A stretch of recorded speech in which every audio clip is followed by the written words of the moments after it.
Bom dia, tudo bem?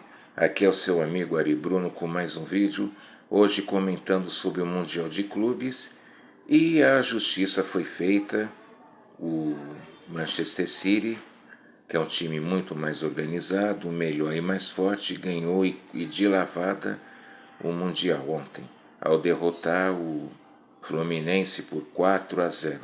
O Fluminense acabou sendo até mais fácil do que o Urawa Reeds do Japão. Que coisa, hein? Bom, assim como eu coloquei no título, você deve estar me perguntando por que eu tenho essa implicância com o Fluminense. E não é implicância, gente. É pelo seguinte, vamos recordar um pouco. No ano de 96, o Fluminense foi rebaixado, mas a CBF, assim como um ano antes, para proteger o Flamengo, decidiu não rebaixar o Fluminense, dizendo que não ia ter rebaixamento. No ano seguinte, ele foi rebaixado, não adiantou.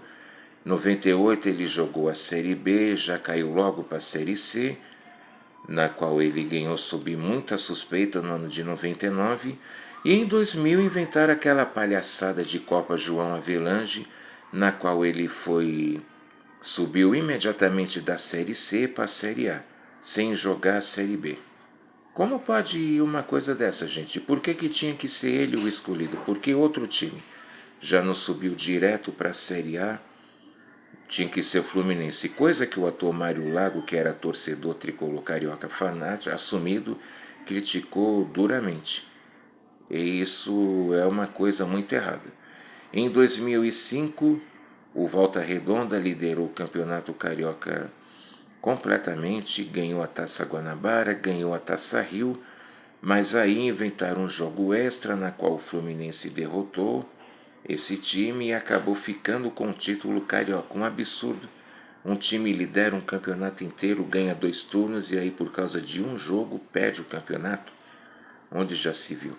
E em 2010, o Fluminense ganhou o Campeonato Brasileiro, graças às ajudas de São Paulo, Palmeiras e até Guarani, que ficaram com aquela safadeza de entregar jogo para poder estragar o ano do centenário do Corinthians.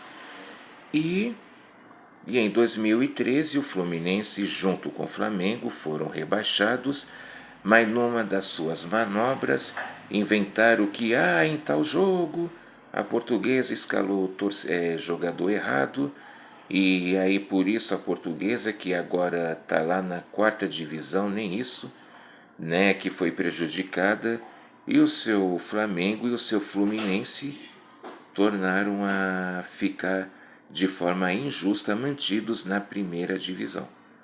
E vocês vão dizer, mas e o Corinthians já não ganhou alguma coisa que não foi certa? Eu sempre falo, gente, uma vitória que o Corinthians teve, que muito me envergonhou, nem foi uma vitória, foi uma conquista, no Paulistão de 98, na qual o Corinthians, aquele juiz argentino Javier Castrilli inventou um pênalti contra a Portuguesa, o Rincon foi lá, cobrou e com o empate o Corinthians foi para a decisão. Aquilo eu admito que me deixou com vergonha.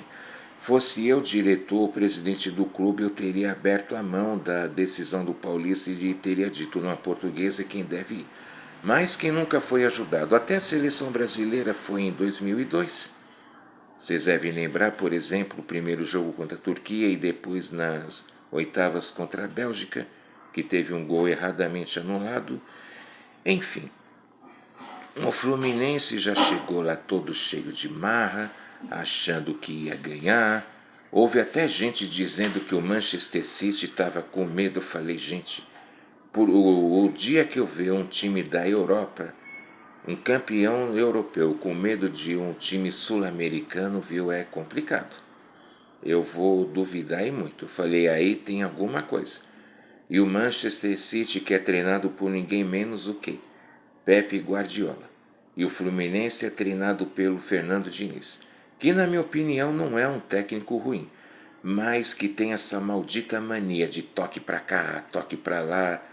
E teve 68% de posse de bola, e daí, gente?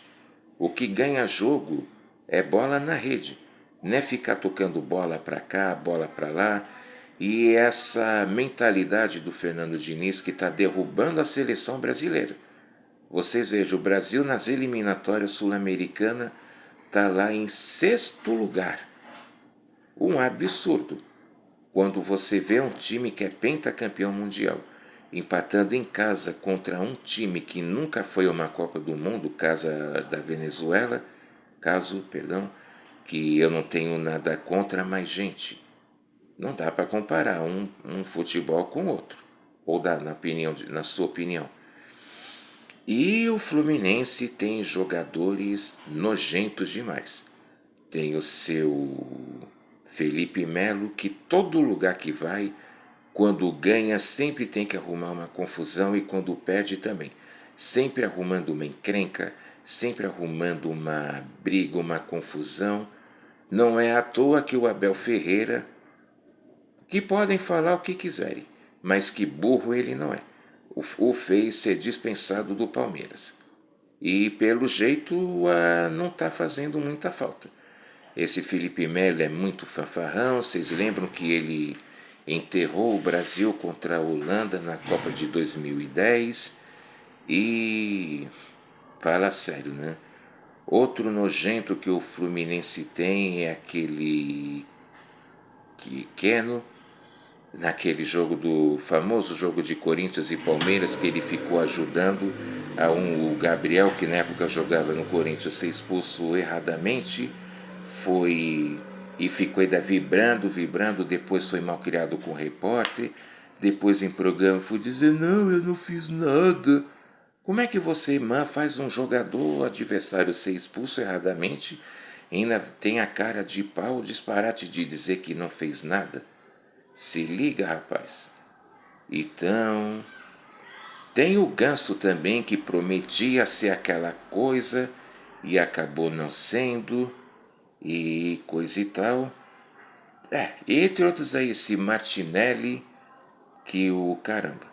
Então aí fica a lição. Pelo que eu vi do jogo, Fluminense até teve posse de bola, teve aquele tal pênalti que cobraram, mas as melhores chances e oportunidade, quem realmente buscou o jogo e foi oportunista, foi preciso, foi o Manchester. Gente, eles ficaram com muita farra, já achando que iam ser campeões, que iam não sei o quê, e eles perderam a chance de ser o primeiro carioca a ser o campeão mundial da FIFA. Lembrando que os títulos anteriores, os intercontinentais, a FIFA não reconhece. Os próprios times europeus que já falaram que reconhecem os títulos anteriores como intercontinental e não como campeão mundial. Eu sei que isso dá polêmica e tal, né? Mas fica a lição, Fluminense. Mundial de verdade, é para time de verdade, que conseguiu ganhar, ser campeão, por exemplo, ganhando a Libertadores de forma invicta, derrotando o Santos, que na época tinha o Neymar na semifinal, derrotando ninguém menos que o Boca Juniors, que a gente sabe que é um detonador de brasileiros, e tanta coisa que pode se falar, né? E por aí vai. Então a gente vê que o futebol brasileiro tem sofrido muito quando vai lá fora. Não que o futebol brasileiro tenha caído, mas porque os outros lugares evoluíram bastante.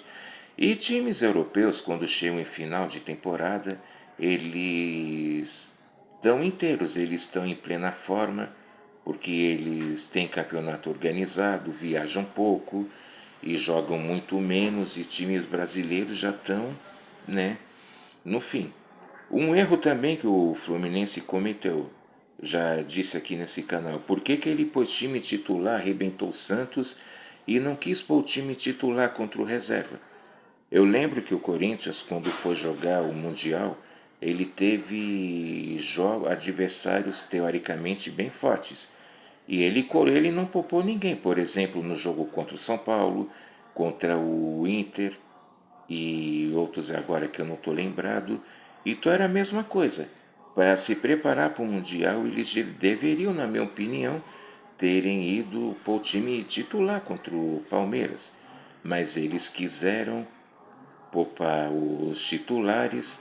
É claro, foram querer prejudicar o Botafogo e muito mais o Flamengo.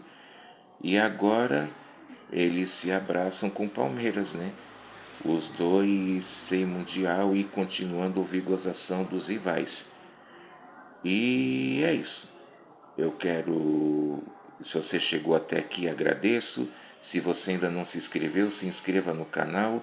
Deixa seu like que ajuda eu bastante e os brothers. E aguardo o seu comentário.